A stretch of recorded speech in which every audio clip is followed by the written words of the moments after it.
ਬੱਕਰੀ ਹੈ ਬੱਕਰਾ ਹੈ, ਤੇਜ਼ ਬੁਖਾਰ ਹੋ ਗਿਆ, ਨਾਲ ਹੀ ਨਜ਼ਲਾ ਜ਼ੁਕਾਮ ਹੋ ਗਿਆ, ਨਾਲ ਹੀ ਉਹਦਾ ਮੂੰਹ ਪੱਕ ਗਿਆ, ਮੂੰਹ ਤੇ ਛੋਟੇ ਛੋਟੇ ਦਾਣੇ ਨਿਕਲ ਆਏ ਨੇ, ਨਾਲ ਹੀ ਉਹਨੂੰ ਲੂਜ਼ ਮੋਸ਼ਨ ਲੱਗ ਗਏ ਨੇ।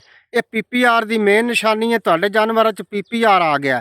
ਚਾਰ ਚੀਜ਼ਾਂ ਤੁਸੀਂ ਭਰਾਵਾਂ ਲੈਣੀਆਂ ਨੇ। 4 ਲੌਂਗ ਲੈ ਲਵੋ, 4 ਜਵੇ ਲਸਣ ਦੇ ਲੈ ਲਓ, ਦੇਸੀ ਛਿੱਲ ਲਵੋ, 10 ਗ੍ਰਾਮ ਤੁਸੀਂ ਅਦਰਕ ਲੈ ਲਵੋ, ਕੁੱਟ ਕੇ ਬਰੀਕ ਪੀਸ ਕਰ ਲਵੋ, ਛੋਟਾ ਟੁਕੜਾ ਦਾਲ ਚੀਨੀ ਦਾ ਲੈ ਲਵੋ, 8 ਚਮਚ ਡਾਲਟਾ ਘਿਓ ਦੇ ਵਿੱਚ ਸਾਰੀਆਂ ਚੀਜ਼ਾਂ ਚਾਰੋਂ ਚੀਜ਼ਾਂ ਪਾ ਦਿਓ।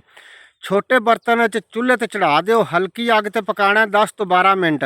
ਜਦੋਂ ਤੁਹਾਡਾ ਲਸਣ ਜਲ ਕੇ ਉੱਤੇ ਤਰਨ ਲੱਗ ਪਵੇਗਾ, ਰੈੱਡ ਕਲਰ ਦਾ ਹੋ ਜਾਏਗਾ, ਤੁਹਾਡਾ ਤੇਲ, ਤੁਹਾਡਾ ਘਿਓ ਤਿਆਰ ਹੋ ਜਾਏਗਾ।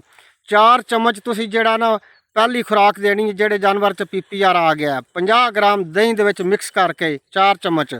ਬਾਕੀ ਜਿਹੜਾ 4 ਚਮਚ ਉਹ ਤੁਸੀਂ 6 ਘੰਟੇ ਬਾਅਦ ਫਿਰ 50 ਗ੍ਰਾਮ ਦਹੀਂ ਦੇ ਵਿੱਚ ਮਿਕਸ ਕਰਕੇ ਤੁਸੀਂ ਆਪਣੇ ਜਾਨਵਰ ਨੂੰ ਪਿਲਾ ਦੇਣਾ।